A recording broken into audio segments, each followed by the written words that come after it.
Many people use the word, but not many understand what this important trait truly means. To illustrate this concept, let's go back to a story from 19th century England.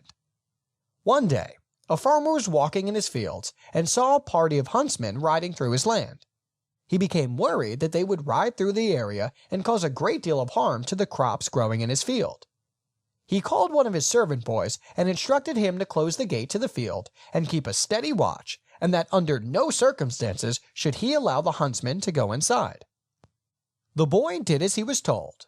Soon, one of the huntsmen arrived and requested access to the field so that he could take a shortcut to the forest beyond. However, the boy refused, saying, "No, sir. My master told me to keep it shut." The huntsman continued to try and persuade him to open the door, but the boy refused. Soon, even more huntsmen appeared. As a group, they pressured the boy to let them through. They told him in no uncertain terms that he must open the gate. However, the boy was resolute and told them again, "My master told me to keep it shut." At that moment, a noble-looking rider came galloping up to the gate. He called on the boy to open the gate and let them through. He told him that this was nonsense and the boy must open, but the boy refused. One of the huntsmen asked the boy, "Do you know who you were talking to?" "It is the Duke of Wellington." To this, the boy responded, "I still cannot help it, sir. My master told me to keep the gate shut." On hearing this response, the Duke of Wellington exclaimed, "I honor the man who can be neither bribed nor frightened into doing wrong. With an army of such soldiers, I could not only conquer the French, but the world." It was said that the Duke never forgot the boy's resolute adherence to his master's instruction, and later paid for the lad to be educated in one of the land's finest universities. Elder Joseph B. Worthlin once defined integrity as always doing what is right and good, regardless of the immediate consequences. It means being righteous from the very depth of our soul, not only in our actions, but more importantly, in our thoughts and in our hearts. Personal integrity implies such trustworthiness and incorruptibility that we are incapable of being false to a trust or covenant. Integrity is consistency. C.S. Lewis described it as doing what is right even when no one else is watching. Integrity is derived from the Latin word integer, which is a whole number that does not contain fractions or decimals. Hence, integrity is the state of quality of being complete, undivided, and unbroken. But why are integers so important? As an example, if a group of individuals were asked to find 4 apples, they would have little trouble doing so. However, if they were asked to find 1.718 apples, each individual would likely return different results than the others. This example helps us to see that integrity is complete in action and helps us to be both truthful and accurate. One who acts with integrity is not fractured or fragmented in their character. One cannot have fractional integrity.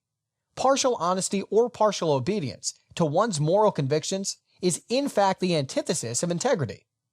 Elder Douglas L. Collister spoke on this concept when he stated, "It is my experience that people most often find themselves in trouble when they possess a dual morality.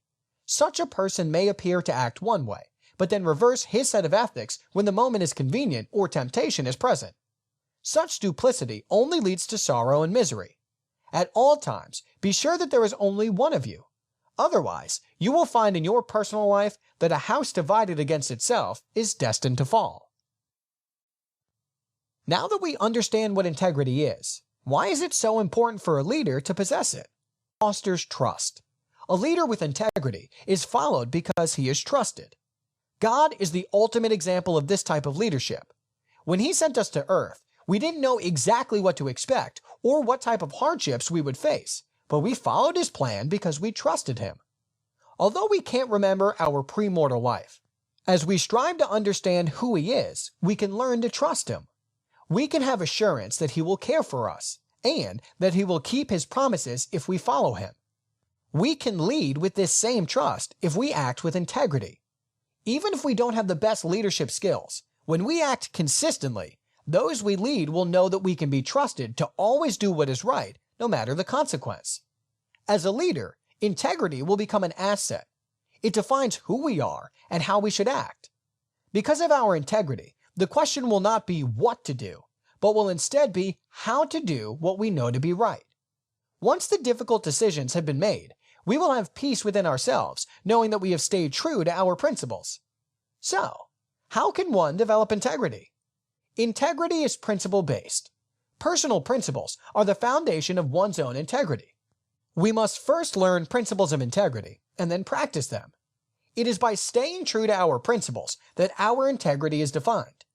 As we strive to live by them, we can learn from our failures and build upon our successes.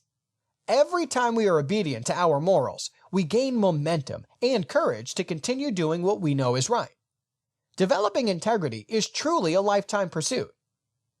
Like the boy who kept the gate shut, we too can have integrity, and we can live by good principles to guide our lives. As we lead with integrity, we will create trust and consistency. Regardless of the outcome, we will have peace within ourselves because we have stayed true to what defines us.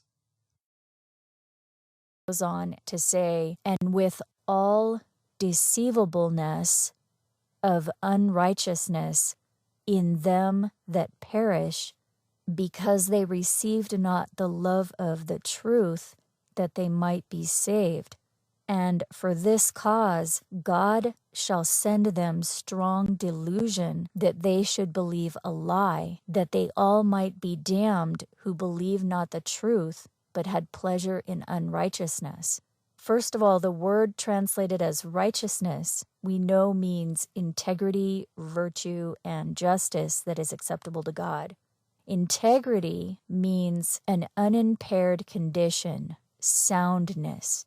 And soundness means free from error or fallacy, logically valid. So unrighteousness is the opposite of that. So this is saying that those who lack integrity are deceivable, with all deceivableness of unrighteousness. In other words, with all gullibility of the lack of integrity. It's talking about how gullible people are when they cannot use valid, logical reasoning. It's saying that those individuals who lack integrity are so gullible that they do not receive the truth. It doesn't say here which truth it's referring to, but Jesus said that He is the truth. So those who receive truth are receiving Jesus, according to these texts, because the truth is Jesus in these texts. It's code. The deceivableness of those who lack integrity, in other words, the gullibility of those who lack soundness, in other words, the gullibility of those who lack valid reasoning skills. Those gullible, it says, will be sent a strong delusion. So whatever the strong delusion is, it's the gullible who receive it. It's those who lack integrity or soundness. It's those who do not adhere to valid reasoning. So if it's those who lack logical reasoning skills who are falling for the delusion, then the delusion must be easily disproved by using logical reasoning. So that is extremely important. The strong delusion in 2 Thessalonians, we are told, can be easily disproved using valid logical reasoning. However, the gullible, those who will not listen to valid reasoning, will fall for the lie anyway. The very definition of the word delusion is a belief held with strong conviction despite superior evidence to the contrary. In other words, a person who holds to a delusion is someone who will continue to believe a lie no matter how much superior evidence you show them that the lie is false. And the writer of 2 Thessalonians here, which, by the way, 50% of scholars do not believe was Paul, is saying that those who are deceived by the strong delusion will be provided with logically valid arguments that show their beliefs are false, but they will not listen to those valid arguments. They will ignore the truth. And clearly it says the delusion will be believed by those who lack integrity or soundness. The delusion will be believed by those who do not use valid reasoning, and they will not believe the truth. Instead, they will be following him whose coming is after the working of Satan. Dismantling reforms adopted after a previous Republican ethics scandal. The vote reportedly came as a surprise and without the support of House Speaker Paul Ryan or Majority Leader Kevin McCarthy. The full House is scheduled to vote later today. Under the measure, the Office of Congressional Ethics will be renamed the Office of Congressional Complaint Review and placed under the oversight of the House Ethics Committee. The move takes away authority and independence from the investigative body and gives more power to lawmakers over internal inquiries. According to the Washington Post, under new rules, the office will not be able to employ a spokesperson, investigate anonymous tips, or refer criminal wrongdoing to prosecutors without the express consent of the Ethics Committee, which would also gain the power to end any of the office's investigations. The measure's sponsor, Republican Bob Goodlatte of Virginia, said in a statement, the move, quote, builds upon and strengthens the current arrangement, improves the due process rights for the House members under investigation.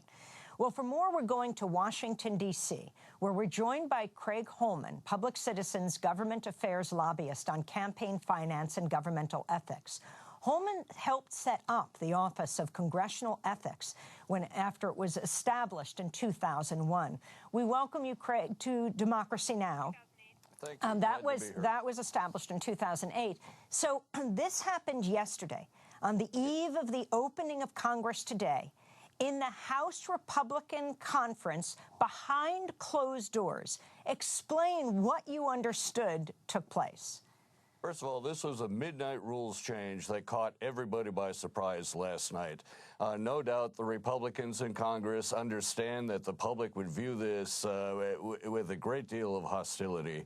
And so they snuck it through last night. So we had been assured by the Republican caucus over the last 2 weeks that the Office of Congressional Ethics was going to be kept intact and reauthorized in the new year and the new session.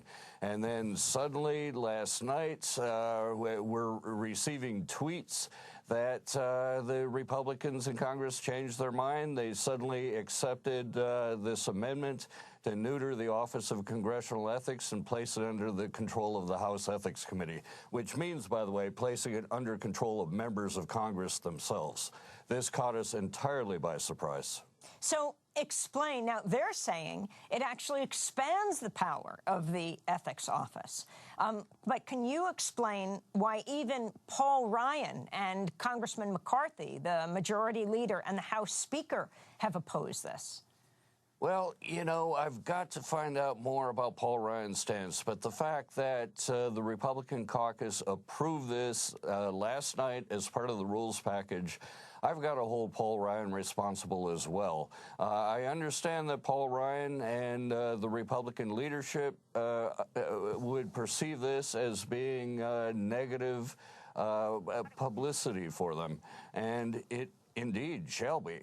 But, you know, in the end, the Republican caucus did approve this. They're accepting it as part of the new rules change, and within just a couple hours, they're going to make it law of the House of Representatives. Paul Ryan's got to be held accountable for this, along with the entire Republican conference. Let me emphasize how big a change this is. The House Ethics Committee is a committee that is controlled by members of Congress that oversees themselves. They historically have done literally nothing but sweep ethics complaints under the rug and hide them from public view. Following the Jack Abramoff scandals, we created the Office of Congressional Ethics that is run by outsiders, not members of Congress, and made sure that their reports and analysis would become public so you and I could actually monitor what's going on in terms of ethics when it comes to the House of Representatives. Literally, once we created OCE in 2008, the number of actions taken by the House Ethics Committee and the House Ethics process literally quadrupled in that short period of time over the entire history of the House Ethics Committee. That's how important OCE is to the ethics process. And the only people who have despised OCE are the members of Congress themselves. And just last night, they have neutered this agency. For people who don't remember, for example, the original scandal that led to this office in 2008, if you can lay out what happened with Jack Abramoff.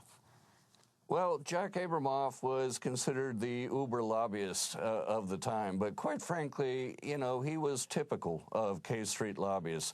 They literally had very close relations with congressional leaders, and they worked in tandem with congressional leaders. So Jack Abramoff would fly members of Congress, congressional leaders to Scotland to play golf. He had a restaurant right across the street from here called Signature's Restaurant, where he had a table set aside for free wining and dining of any members of Congress who wanted to partake. Literally, he was using money, he was using gifts, he was using travel to buy control over the House of Representatives. And it worked. The House Ethics Committee never stepped in to deal with Jack Abramoff. It was the Department of Justice that finally had to step in and charge Jack with bribery before we could finally get this under control, which is why we knew it was so important to create a new independent agency that would be outside the control of members of Congress to monitor the ethics process of the House of Representatives. So now the Office of Congressional Ethics would have to answer to the House Ethics Committee, would not be independent, which means would be in control of the Republican and Democratic legislators. It defeats the entire purpose and operations of OCE. First of all, it puts members of Congress once again smack dab in control of the ethics monitoring process.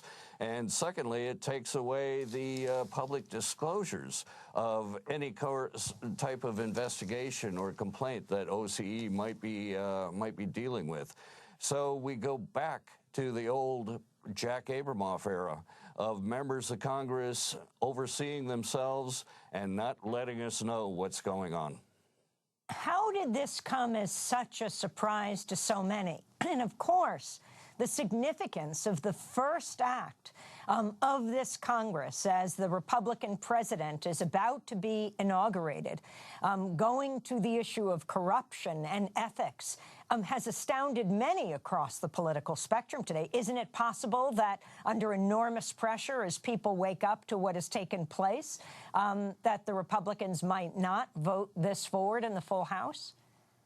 It's highly likely the Republicans are going to ratify this. Since they ratified it last night as a midnight rules change, it's going to be the very first order of business at 10 a.m. this morning, and the House cannot operate until it ratifies its new House rules. This is the rules package. It was brought on so late, so to make it very difficult for the public to try to intervene and prevent this action from happening.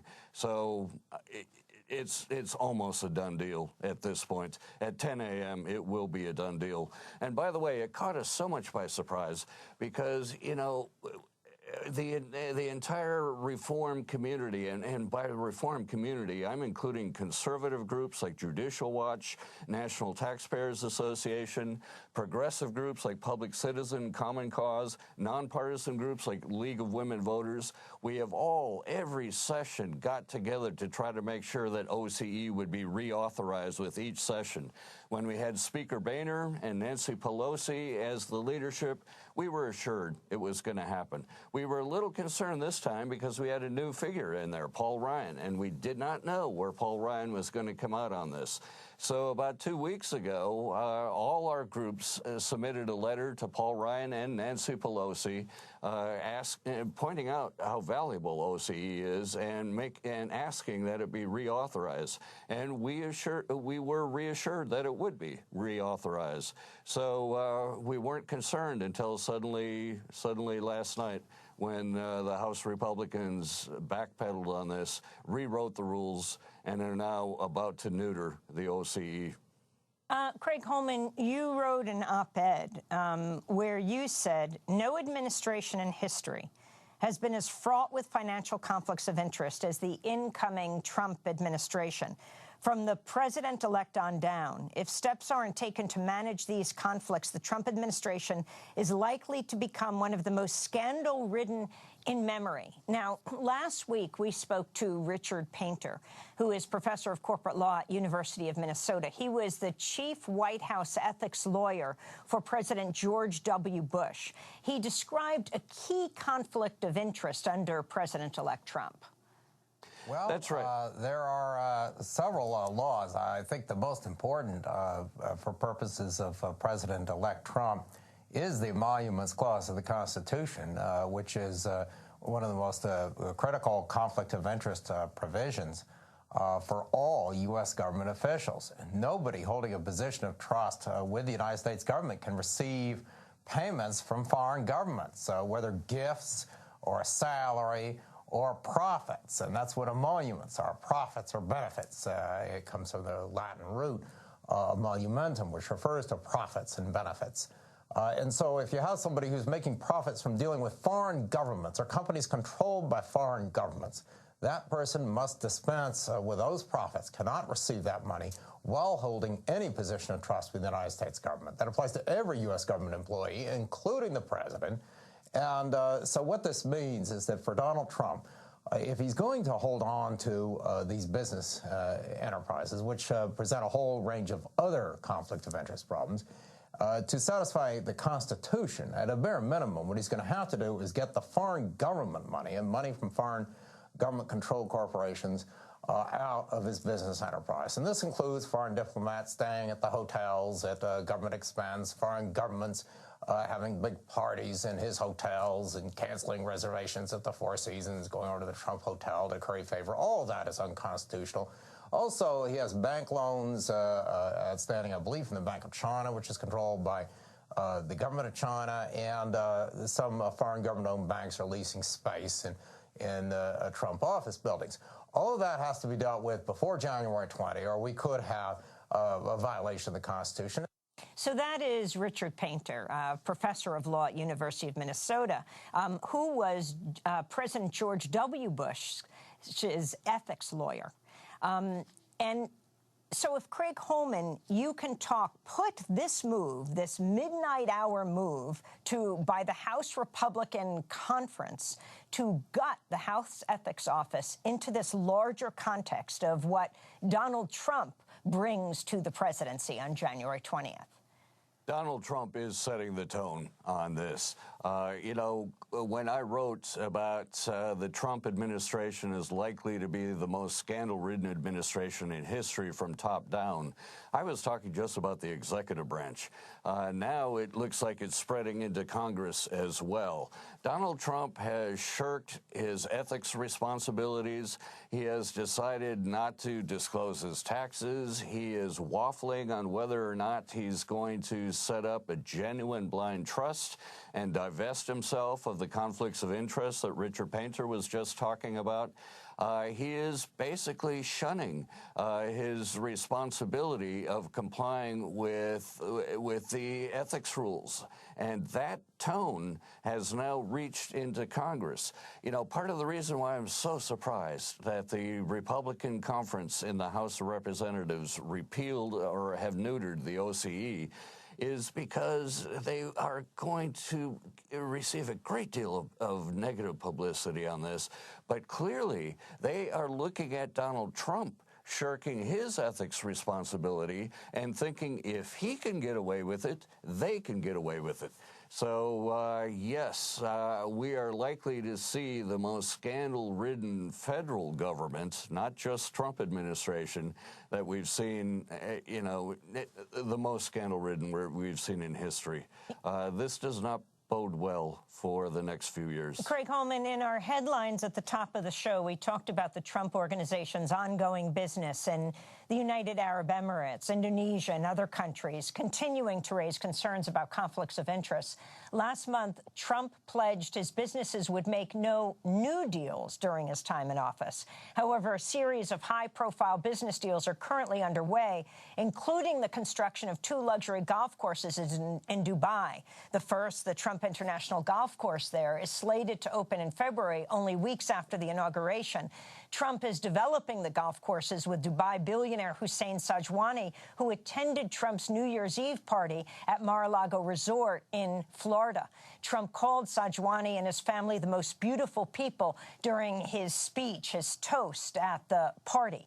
Can you talk about the significance of this? Sure. Pledging to have no new deals is meaningless.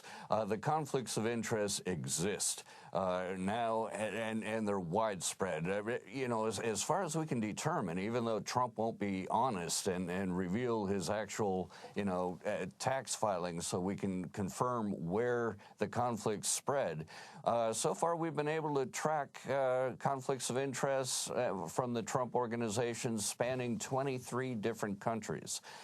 These business enterprises exist, they're operating, and the foreign governments and foreign special interests and foreign business interests understand this. And they are doing everything they can to find ways to throw money at the feet of Donald Trump in order to buy access and, in their minds, influence over the Trump administration. We've just seen 2 foreign governments had set up their national celebration days that were scheduled at the Four Seasons Hotel, for instance. And once Trump became president, they canceled that and moved it to the Trump Hotel. Clearly, the whole purpose of this is to make use of Trump's business organization for buying influence over President-elect Donald Trump. That's the conflict of interest. Every president for the last 40 years has understood the danger of those types of conflicts of interest and have placed their wealth and their business enterprises into a blind trust or divested them entirely. Donald Trump is the first president we're seeing in recent history who's just ignoring the problems that his vast empire is going to bring to this administration. This is going to be the most scandal-ridden administration we've seen in history. Now, many are expecting Donald Trump to give his daughter, Ivanka Trump, and her husband, Jared Kushner, official positions within the White House, a move that may violate anti-nepotism laws, or does it? It would if they're being paid. That would be a violation of the anti-nepotism law. It's rather easy to get around the anti-nepotism law by bringing them in as, say, informal consultants. These are people who don't need to be paid. They are wealthy as is. It isn't as if they need a $100,000 salary to be a consultant to the president. So as long as they're not paid, it gets around the anti-nepotism law. But it certainly bodes poorly for conflicts of interest. Trump is talking about turning his empire over to his kids to run. Well, that is the same thing as the Trump family. Trump was very critical of Hillary Clinton and the Clinton Foundation because foreign governments were throwing money into the Clinton Foundation, even though Hillary was not directly running that foundation. The purpose of those types of investments by foreign governments and foreign interests clearly was they understood that by supporting the Clinton family, they were going to get an inside track to Hillary Clinton.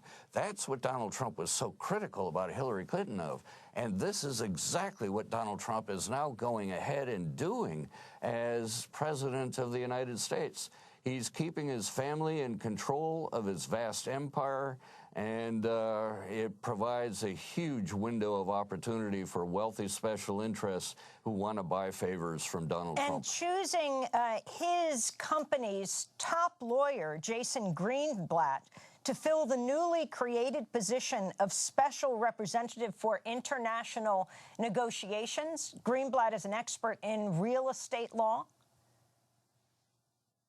Yes, exactly. I mean, he is appointing people into his administration who are going to try to finesse ways around the laws, around the restrictions, and try to minimize the bad publicity that's going to come with the conflicts of interest. He is not appointing people who are going to be attentive to the conflicts of interest and abiding by the laws. These are people who specialize in getting around the laws. You know, I want to add, too, I mean, his White House counsel, Don McGahn, is someone who's been a dead-set opponent against any sort of restrictions on money in politics. And he is now going to become Donald Trump's key lawyer when it comes to domestic as well as international affairs. These are people who are specialize in making sure that Donald Trump can evade the laws. Craig Holman, I want to thank you for being